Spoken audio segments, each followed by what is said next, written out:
Hey guys, this is Kristen with the Hiss'n Kitten Waxing Center. I'm gonna go over, can you mix hard waxes? Now, before I jump in, if any of y'all have any questions, comments, concerns, feel free to comment down below, like, subscribe. Also, if you are on Facebook and you're either a licensed SD or cosmetologist or currently in esthetician or cosmetology school, and you'd like to join different groups, then feel free to join Wax Club. It is for professionals only, but it's a really nice group of people. So if you are into that sort of thing, then feel free to join Wax Club. Okay, so can you mix hard waxes or any hair removal waxes? Is it going to affect or alter the performance of the wax? How it uses? I'm gonna go over all of that with you. Now, this is a yes and no question. This is really what works for me type of situation. If it works for you, then yes, go ahead. Mix them all you want, go for it. However, if you're here because you wanna know from like an expert, which I hate calling myself that, like what are the different pros and cons between mixing waxes, then I'm gonna go over everything with you and hopefully answer all your questions.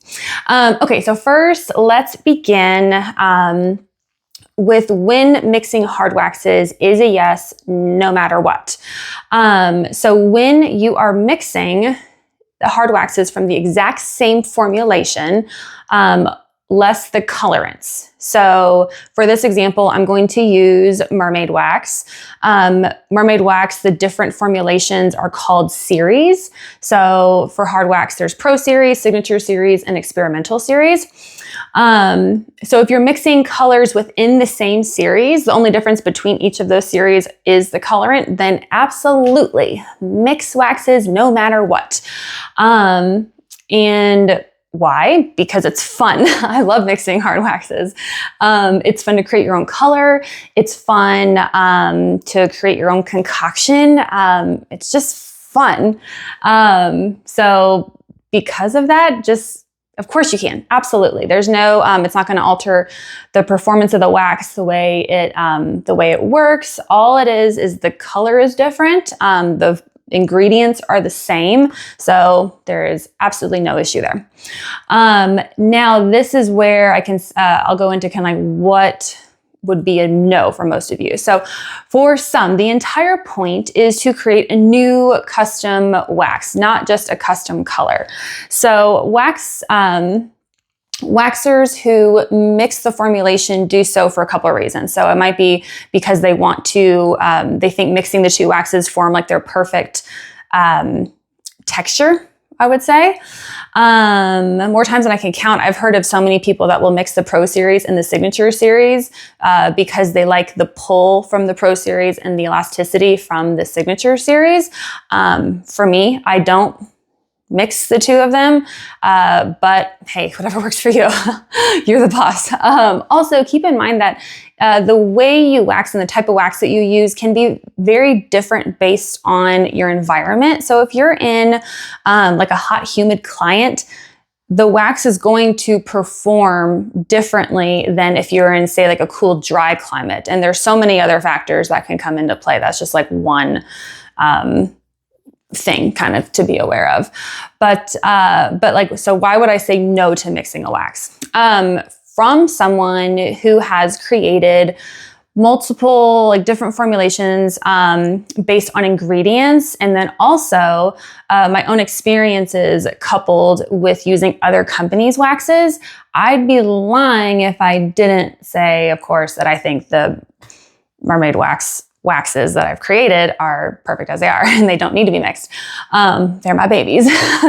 But prior to Mermaid Wax, I had only used, or the only wax that I really had a lot of experience with, less the waxes that we used in esthetician school, which were god-awful, by the way.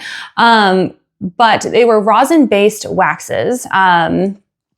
European Wax Center. That was where I worked for years before going off on my own. But pretty much everyone, including myself, loved their wax. Their wax was far better than anything that I had used in aesthetic school. So that wax is a rosin-based polymer blend. So it is almost exactly like the Mermaid Wax Pro Series. Now, basically, Pro Series as well as European wax is also almost, basically the same as any other major brands, blue film or pink film hard waxes. There's very few out there that aren't essentially the same as those. So they're rosin-based waxes. The formulation was developed in the 1980s, and it's just kind of old technology, but it works. So again, I didn't even know that there could have been a better wax out there than those waxes, because like I said, those are just so far better than what I used in school.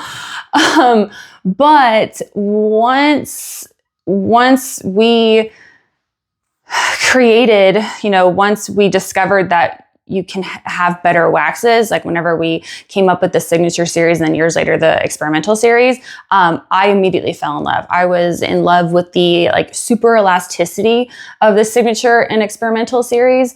I can lay 3, 4, 5 or more strips at a time, really thin strips without any fear of them breaking. And that was just amazing because it made my services even faster than they were prior, even when working at European Wax Center. So once we came out with those, I never went back to Pro Series. I still never use Pro Series. I only use Signature Series and Experimental Series. But to get serious for a second, if you mix hard waxes that have completely different bases and formulations, it can and will alter the performance of the wax. So for example, most hard waxes, especially polymer blend waxes, will have an ingredient called colophonium or rosin, which is a known allergen. So it's not good for sensitive skin. It's not recommended for sensitive skin. And most of these waxes are also not vegan. So they're not vegan because they contain beeswax. I should explain why. Then there's the newer technology, which is the synthetic waxes like the Signature Series and the Experimental Series. And those don't contain colophonium, rosin, or beeswax. So they are hypoallergenic and vegan friendly. So these waxes, they're made for sensitive skin, but you can use them on all your clients. That's why I love it so much. They're a much higher quality wax. Like I said, it's newer technology. So if you mix the Signature Series or the Experimental Series with the Pro Series, so the hypoallergenic and vegan waxes with the non-hypoallergenic and non-vegan wax, then that mixture is going to make the overall formulation of the wax not hypoallergenic or vegan friendly, which to me is just a bummer. Now, if you don't care about that, then go for it. Doesn't matter. For me, that matters, but like I said, everyone's different. So this is, like I said, it's really based on what works for you, what you want to do. I've even seen people who mix hard wax and soft wax. And I obviously don't recommend this. I would never recommend this. And I didn't even think that would be usable, but I've heard people swear that it works. Don't ask me how. But I kind of hope this helps clear things up. Thanks for watching. If you have any questions or anything, like I said, drop a comment and I'll see you next time. Bye guys.